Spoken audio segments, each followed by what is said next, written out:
Assalamualaikum warahmatullahi wabarakatuh. Perkenalkan, nama saya Nafza Azela Raditya Lejeng dengan NIM D1112411033 dari kelompok 11 pada praktikum kristalografi dan mineralogi.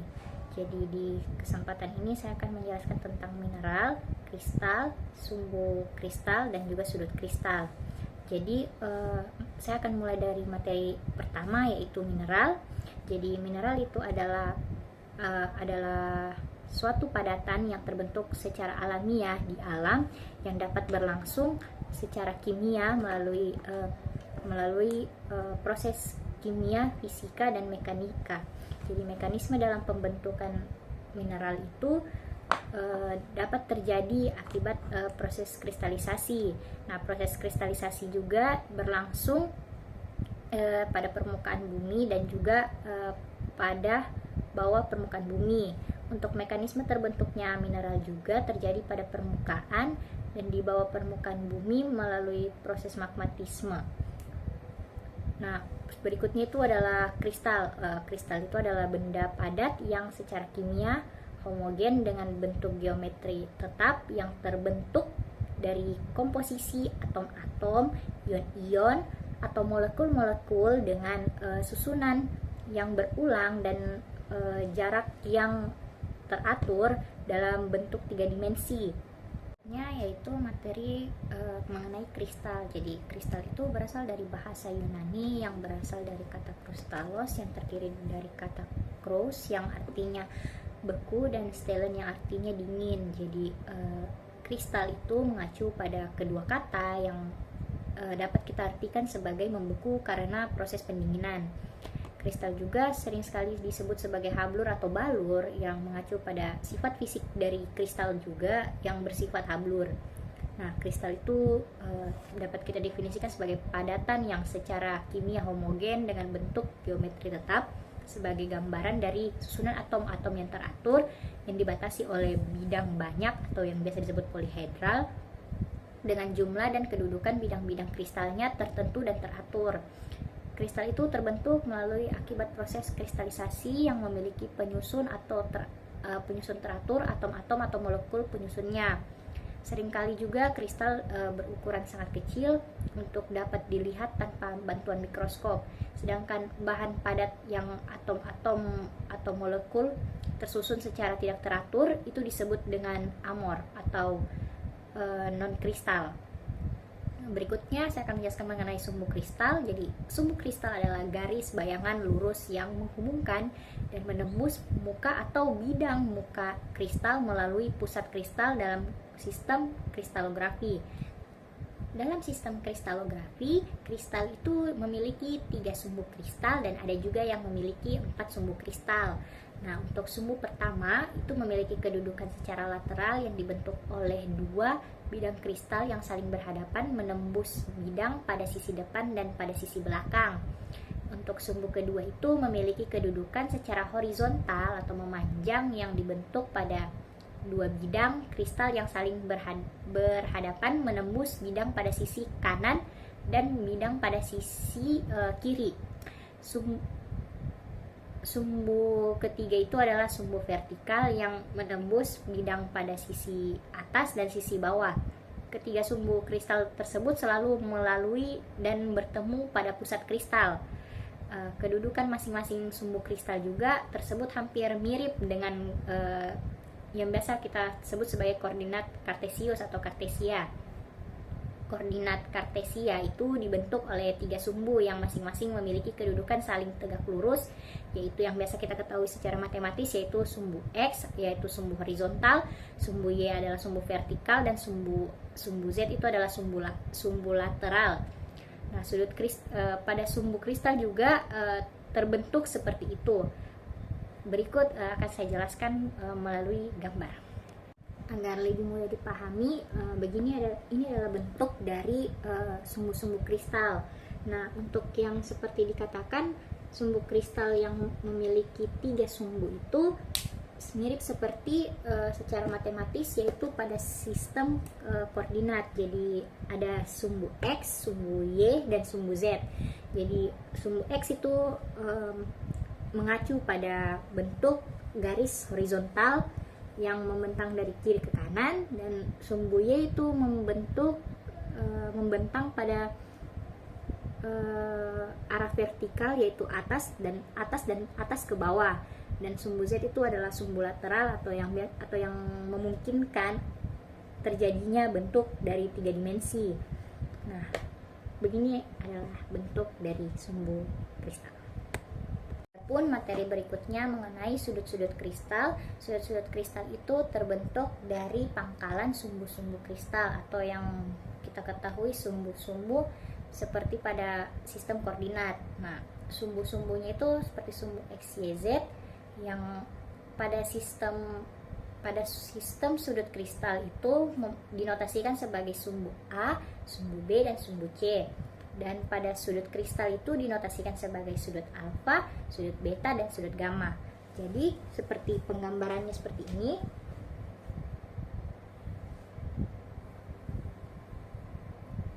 Di sini dapat kita notasikan, di sini adalah sumbu A, di sini sumbu B, dan di sini adalah sumbu C. Dan untuk penotasian dari sudut-sudut pada sumbu ini dinotasikan sebagai berikut. Di sini pada sumbu B dan sumbu C dinotasikan sebagai sudut alfa, dan pada sumbu B dan sumbu A dinotasikan sebagai sudut beta, dan sumbu A terhadap sumbu C dinotasikan sebagai sudut gamma. Adapun pada sistem-sistem kristal lainnya, yaitu seperti isomeris, tetragonal, ortorombik, monoklin, triklin, trigonal, dan heksagonal, memiliki sifat-sifat dan juga syarat-syarat sumbu dan juga sudutnya. Sekian dari saya. Terima kasih. Dalam bidang kristalografi dikenal dengan adanya sistem kristal. Sistem kristal merupakan pengelompokan dari bangun kristal dengan meninjau sistem sumbu kristal. Dalam sistem kristal ini ada 7. Yang pertama itu sistem histometri. Sistem ini disebut dengan sistem kristal regular, dikenal pula dengan sistem kubus. Jumlah sumbu kristalnya itu ada 3 dan saling tegak lurus satu dengan yang lainnya. Yang kedua itu ada sistem tetragonal. Sistem ini mempunyai 3 sumbu kristal yang masing-masing saling tegak lurus. Sumbu A dan sumbu B mempunyai satuan panjang yang sama, sedangkan sumbu C itu berlainan, dia lebih panjang atau lebih pendek. Yang ketiga itu sistem heksagonal. Sistem ini mempunyai 4 sumbu kristal, yang dimana sumbu C-nya ini tegak lurus terhadap ketiga sumbu lainnya. Sumbu A, B, dan D, A, B, dan C masing-masing membentuk sudut 120 derajat terhadap satu sama lain. Yang keempat itu sistem trigonal. Sistem ini terbentuk segi 6 yang kemudian dibentuk segitiga dengan menghubungkan 2 titik yang melewati 1 titik sudutnya. Yang kelima sistem ortorombik. Sistem ini disebut juga sistem rombis yang mempunyai 3 sumbu simetri kristal yang saling tegak lurus satu dengan yang lainnya. Ketiga sumbu tersebut mempunyai panjang yang berbeda. Yang keenam itu sistem monoklin. Monoklin ini hanya mempunyai 1 sumbu yang miring dari 3 sumbu yang dimilikinya. Sumbu A-nya itu tegak lurus terhadap sumbu B, tegak lurus terhadap sumbu, tetapi sumbu C-nya ini tidak tegak lurus terhadap sumbu A. Yang keenam ini sistem triklin. Sistem ini mempunyai 3 sumbu simetri yang satu dengan yang lainnya dan tidak saling tegak lurus. Sistem kristal triklin ini memiliki aksial ratio, yang artinya panjang sumbunya itu tidak ada yang sama panjang atau berbeda satu sama lain. Sekian dari saya. Terima kasih. Assalamualaikum warahmatullahi wabarakatuh. Perkenalkan, nama saya Iyad Dehya Mukti dengan akhiran NIM 86 dari kelompok 11 Praktikum Kristalografi dan Mineralogi. Saya akan menjelaskan mengenai bentuk kristal. Bentuk kristal ditentukan oleh susunan periodik atom atau molekul dalam struktur internalnya yang menghasilkan geometri eksternal tertentu. Kristalografi sebagai ilmu yang mempelajari struktur dan sifat kristal mengklasifikasikan kristal ke dalam 7 sistem kristal utama. Sistem-sistem tersebut meliputi kubik atau isometrik, tetragonal, ortorombik, heksagonal, trigonal, monoklin, dan triklin. Masing-masing sistem memiliki karakteristik unik dalam hal panjang sumbu dan sudut antar sumbu. Kristalografi yang mempengaruhi bentuk eksternal kristal. Sebagai contoh, sistem kubik memiliki 3 sumbu dengan panjang yang sama yang saling tegak lurus, menghasilkan bentuk seperti kubus oktahedron. Sistem tetragonal dan 1 sumbu dengan panjang berbeda juga saling tegak lurus, menghasilkan bentuk seperti prisma persegi. Sistem heksagonal memiliki 4 sumbu. 3 diantaranya berada di dalam satu dengan sudut 120 derajat satu sama lain, dan sumbu keempat tegak lurus terhadap ketiga sumbu tersebut, yang kemudian menghasilkan bentuk seperti prisma heksagonal.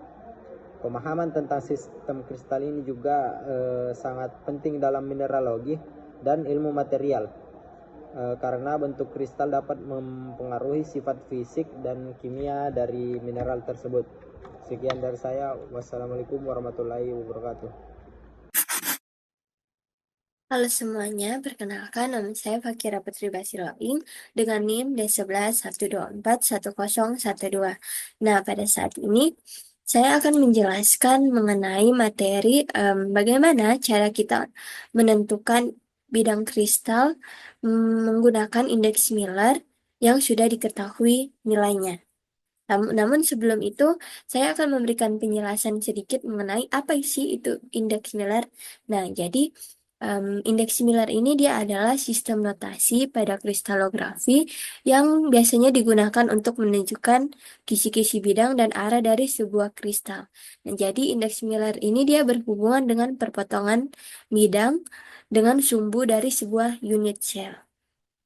Nah, di sini saya sudah sediakan ini untuk saya jelaskan bagaimana cara kita menentukan indeks Miller, menentukan bidang kristal yang sudah diketahui indeks Millernya. Di sini itu ada beberapa langkah yang kita gunakan untuk menentukan bidang kristal itu. Dan jadi langkah yang pertama itu ada kita pertama-tama itu tentukan acuan sumbu. Yang kedua kita bagi 1 dengan nilai indeksnya. Langkah yang ketiga kita tentukan hasilnya. Langkah yang keempat, kita tentukan titik perpotongannya, dan langkah yang kelima, kita gambar. Nah, jadi dari langkah-langkah ini, kita akan menentukan bidang kristal dari bidang di sini. Jadi bidang di sini yang akan kita tentukan. Nah, nanti nilai-nilai yang kita dapat itu akan kita masukkan ke dalam tabel ini. Jadi tanpa berlama-lama, langsung saja kita ke cara penentuannya. Nah, jadi yang pertama teman-teman. Nah, jadi langkah yang pertama yaitu kita menentukan acuan sumbu. Nah, pada gambar kubus yang ini kita akan menentukan titik sumbunya pada titik ini. Kenapa titik ini? Karena di titik ini itu dia bernilai 0,0,0, di mana sumbu X dia bernilai 0, sumbu Y dia bernilai 0, dan sumbu Z dia bernilai 0 juga. Oleh sebab itu kita menggunakan titik acuan sumbu pada titik ini. Nah, titik acuan sumbu yang sudah kita punya yaitu 0,0,0, kita tulis di sini. 0, 0, 0. Kemudian langkah yang kedua kita bagi 1 dengan nilai indeksnya. Nah, kira-kira ini nilai indeksnya berapa? Nah, jadi nilai indeksnya itu yang kita tentukan. Nah, jadi saat ini kita akan menggunakan nilai indeks. Nilai indeksnya itu kita gunakan, indeks Millernya itu kita gunakan 0, 1, 1. Nah, karena yang bilang kedua itu dibilang bagi 1 dengan nilai indeksnya. Maka kita akan membagi 1 dengan nilai indeks yang sudah kita tentukan atau sudah kita punya. Jadi kita tulis di sini, di mana kita tulis 1 per 0 sini sama 1 per 1 di sini juga 1 per 1. Nah, langkah yang ketiga kita tentukan hasilnya. Kita tentukan hasil dari hasil bagi tadi. Bagi yang ini, jadi kita tentukan hasilnya. Di mana 1 per 0 itu tak hingga atau infini. Jadi kita tarik ini infini. Kemudian 1 bahagi 1 adalah 1, 1 per 1, 1. Nah, kita masuk ke langkah yang keempat, yaitu tentukan titik perpotongan. Nah, kalau kita menentukan titik perpotongannya itu, kita harus ketika sumbu itu bernilai tak hingga atau infinite, berarti bahwa infinite ini dia sejajar. Infinite ini mengartikan bahwa sejajar. Jadi sumbu X itu memiliki, jadi ini X, jadi ini nilai X, Y, Z. Jadi nilai X ini dia memiliki nilai yang sejajar. Jadi titik perpotongannya itu sejajar. Nah, saat ini kita akan masuk ke titik perpotongan yang ada pada titik Y. Nah, karena di titik Y ini bernilai 1, maka dari titik bernilai ini 1, kita tarik ini ke sana. Jadi ini bernilai 1. Kemudian untuk Z dengan titik perpotongannya itu 1 juga. Jadi sini dia nilai 1. Kemudian sementara untuk nilai X itu tak hingga kan, yang disebabkan bahwa sumbu X ini dia sejajar. Oleh sebab itu kita akan tarik terlebih dahulu titik Z dan titik Y. Jadi kita akan tarik titik Z dan titik Y di sini seperti ini. Kita tarik gitu. Nah, karena dia sejajar dengan sumbu X, maka ini juga kita tarik ke sumbu X. Sini kita tarik ke sumbu X. Nah, X-nya. Nah, ini kan sudah sejajar. Nah, kita tarik ini di sini. Kita tarik ini juga. Nah, karena sudah begini, kita akan memperoleh bidang yang seperti ini di dalam kubus ini.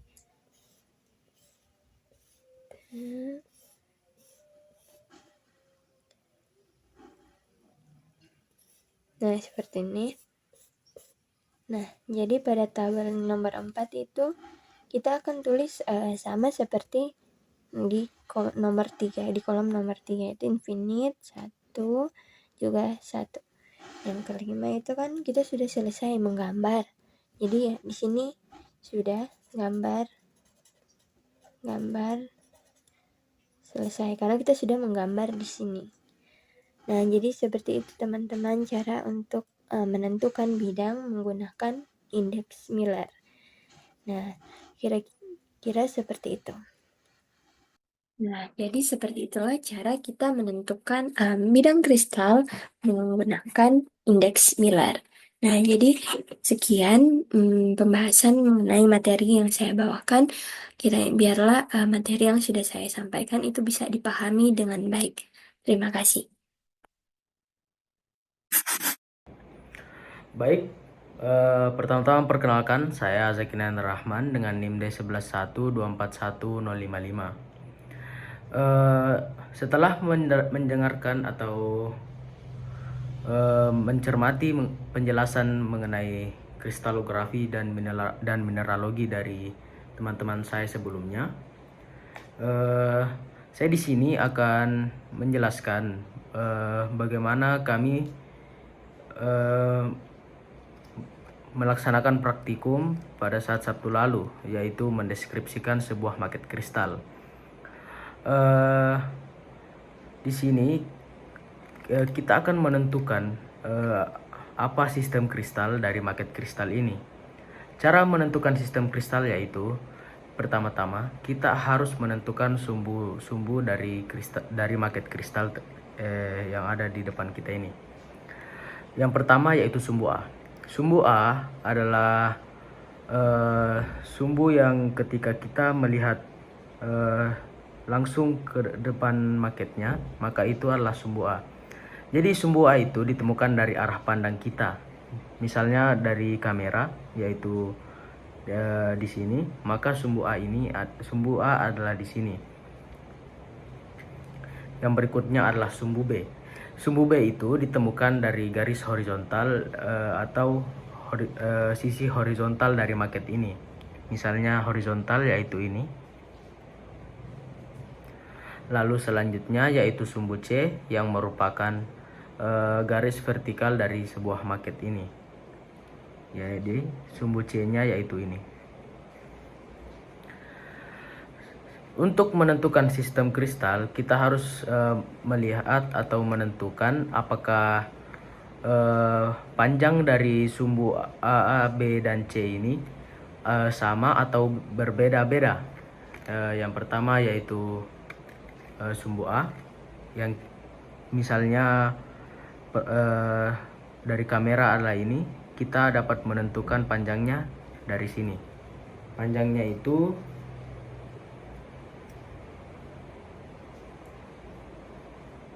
4,5 cm. Lalu sumbu B yaitu horizontal adalah 8,5 cm, dan sumbu C nya yaitu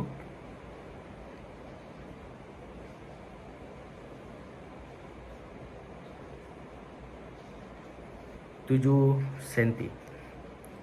Setelah kita menentukan berapa panjang dari sumbu-sumbu yang telah dideskripsikan, kita harus menentukan di mana sudut-sudut dari sumbu yang telah ditemukan. Pertama, sudut alfa. Sudut alfa itu dapat ditentukan dari pertemuan sumbu B dan sumbu C. Sumbu B dan sumbu C yaitu garis horizontal dan garis vertikal. Jadi misalnya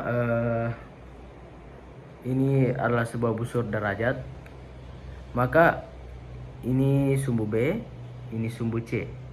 Kita dapat menentukan, misalnya ini begini.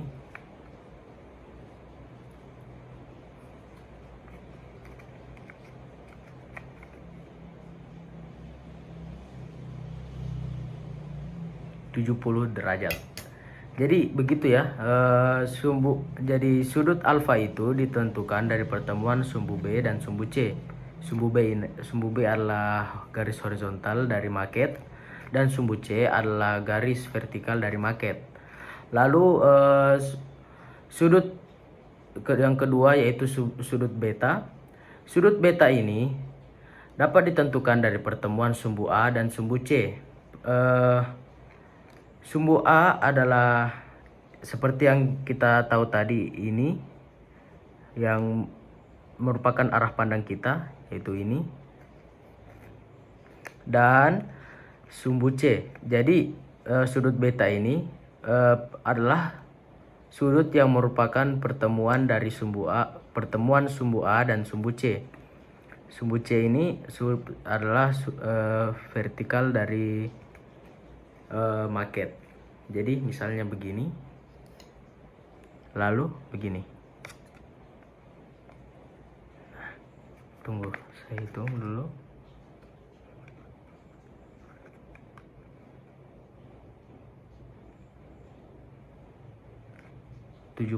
derajat. Lalu yang terakhir adalah sudut gamma. Nah, sudut gamma ini adalah sudut yang ditemukan dari pertemuan sumbu A dan sumbu B dari maket kristal ini. Sumbu B yang dapat kita ketahui tadi adalah garis horizontal dari maket ini atau ini.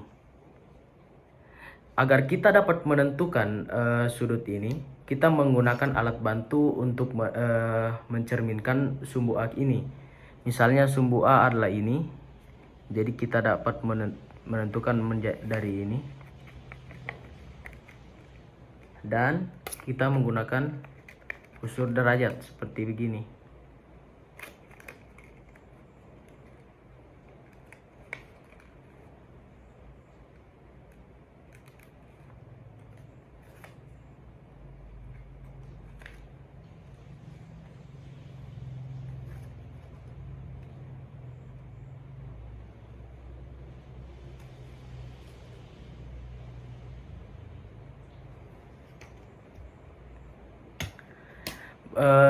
Jadi 70 derajat berdasarkan beberapa hasil yang telah kita dapatkan dari pengamatan dan pendeskripsian dari maket kristal ini, dapat diambil kesimpulan bahwa sistem kristal dari maket kristal ini merupakan ortorombik piramidal. Ciri utama dari sistem ortorombik piramidal ini adalah bentuknya yang menyerupai piramida dengan alas yang berbentuk persegi panjang. Struktur ini menampilkan simetri tertentu di mana terdapat satu sumbu simetri rotasi tunggal yang mempertahankan bentuk piramida ketika diputar. Beberapa mineral yang memiliki sistem kristal ortorombik piramidal ini antara lain sulfur, lalu topas, dan aragonit. Mungkin itu saja yang dapat saya sampaikan pada penjelasan saya kali ini. Semoga dapat dipahami. Mohon maaf bila ada salah kata, karena salah dari saya sendiri dan benar dari Allah Subhanahu wa Ta'ala. Saya pamit undur diri. Wassalamualaikum warahmatullahi wabarakatuh.